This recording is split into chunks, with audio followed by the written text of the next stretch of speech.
Howdy y'all, I'm Aaron. And I'm Christian. And in this video, we're gonna show you why you should start a business with your best friend. And stick around till the end and we'll share with you how even some small town kids can turn an idea into a thriving business. Was that a cool transition? Starting a business with your best friend, in the beginning, it's always rainbows and butterflies. It's an amazing feeling to get away from the 9 to 5 and get into something new with your best friend, right? But you don't realize how hard and how fulfilling it's going to be. So how hard it's going to strain your friendship, how hard it's going to be to communicate, how hard it is to spend time with them outside of doing business stuff, and then how fun it is that you get to spend so much time with your best friend building something bigger than yourselves and really just being kids again. So contrary to popular belief, Aaron and I actually met at the 24th annual clown convention held in Kansas City in the year 2007. Just kidding. Yeah, Aaron and I met in Kansas actually. I moved from from Puerto Rico. This is 2007, 2008, that summer. Moved to Kansas and it was my senior year of high school. It was one night we got to talking, and in talking to him, we basically figured out that we were going to the same community college and we had the same scholarship, and we actually, for the scholarship, it was a track and field scholarship, and we had the same event, so it was 800. And it was just like we're doing the exact same thing, so we just connected that way. We did a couple of businesses and things, and we were always, Aaron was the one actually. Aaron is the one who always had a camera in his hand, and people would complain all the time. Well, more so college time, right? So in college, and it was really like 2009, 2010, I had a camera and took at least 100 photos every single day of summer. So 2009, 2010, just ton of pictures. Don't post that on Facebook. That was something that Aaron probably heard 3,000 times. Don't post that on Facebook. My parents are gonna see that. Just took a ton of pictures, a lot. All right, so before Bit Branding, there were quite a few businesses that were started. So it was like a video production company, and we created it. It was called Cap2 Videos.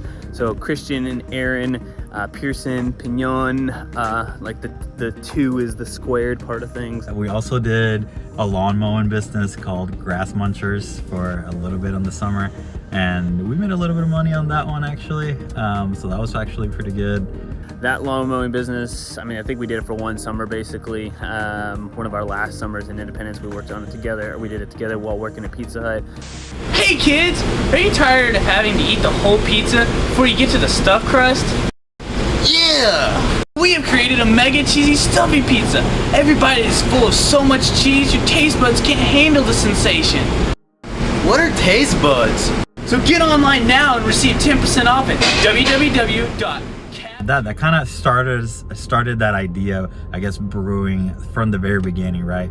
That we meshed well enough to at least have these two things at the very beginning. So I had a job at Interstate Batteries out of college. Got in a car accident May 3rd, 2013. And this car wreck caused me to not take a nice, like, very healthy salary, moving to Dallas, working for Interstate Batteries.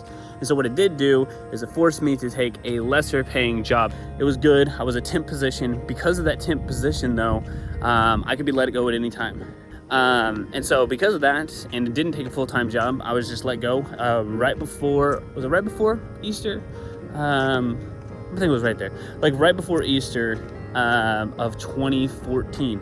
Kind of freaking out because I moved to Dallas, had an apartment that was way too expensive than what I could afford, and I don't know, I felt like I got a little bit of special treatment there at Interstate because of who I knew, and not necessarily nepotism, but I was like, I'm not gonna be able to find something else. So anyway, corporate route wasn't going to be for me. I decided like, I can't really make an impact there. So go work for a small business after the Interstate let me go.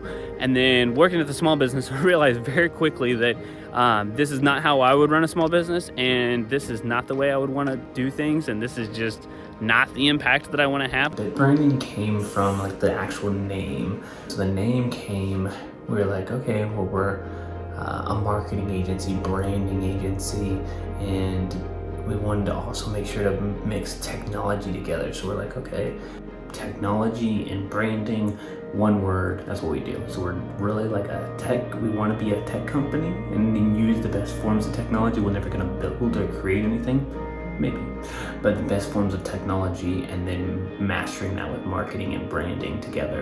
And that's really how it came about. And we said it and we're like, okay, bit branding, that sounds good.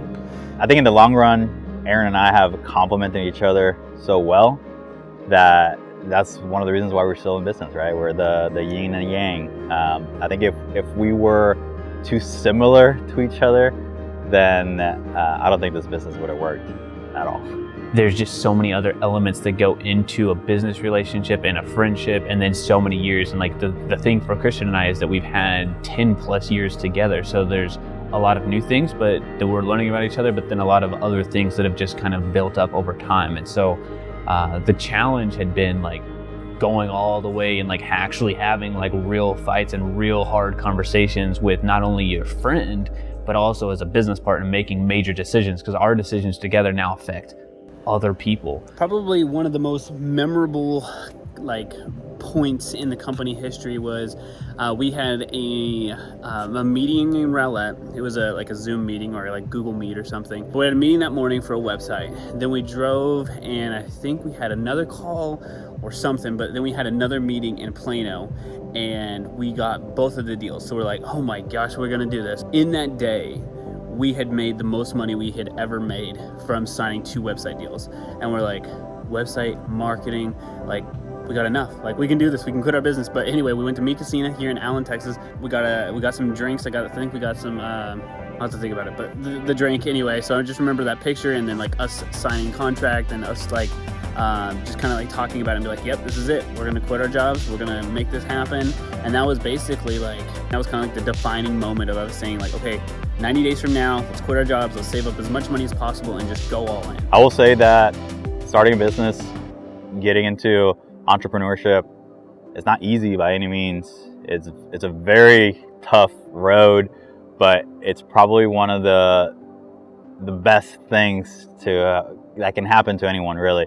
The one thing I would say for people who are getting ready to start a business or thinking about starting a business is just to do it, right? So depending on how old you are, 15, 30, 50, whatever, we're given a short period of time to do it. And what somebody told me a long time ago is like, look, if you fail for 20 years, you still have so much runway left to do it. You're at the mercy of your own strengths and weaknesses, right?